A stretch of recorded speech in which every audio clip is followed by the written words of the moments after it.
பயணிகளின் கவனத்திற்கு இப்போது வரை நீங்கள் டிக்கெட்டுகளை முன்பதிவு செய்ய பிஎன்ஆர் நிலை மற்றும் ரயிலின் நேரடி நிலையை சரிபார்க்க வெவ்வேறு பயன்பாடுகளை திறக்க வேண்டும்.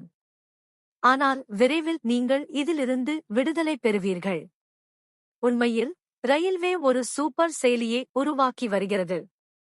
ரயில்வேயின் இந்த புதிய சூப்பர் செயலியின் உதவியுடன் டிக்கெட் முன்பதிவு அனுபவம் மாறப்போகிறது. இந்த செயலி குறித்து மத்திய ரயில்வே அமைச்சர் அஸ்வினி வைஷ்ணவ் கூறியதாவது: ரயில்வேயின் அனைத்து சேவைகளும் இந்த சூப்பர் செயலியில் கிடைக்கும். இருப்பினும் இந்த சூப்பர் செயலியை பற்றி அவர் அதிகம் கூறவில்லை. இந்த பயன்பாட்டின் உதவியுடன் ரயிலில் பயணிப்பவர்களின் அனுபவம் எப்படி மாறும் என்று கூறினார். தற்போது நீங்கள் ரயில் டிக்கெட்டுகளை முன்பதிவு செய்ய ஐஆர்சிடிசி ஆப் அல்லது இணையதளத்தை பயன்படுத்துகிறீர்கள். ரயிலின் நிலையை அறிய அல்லது பிஎன்ஆர்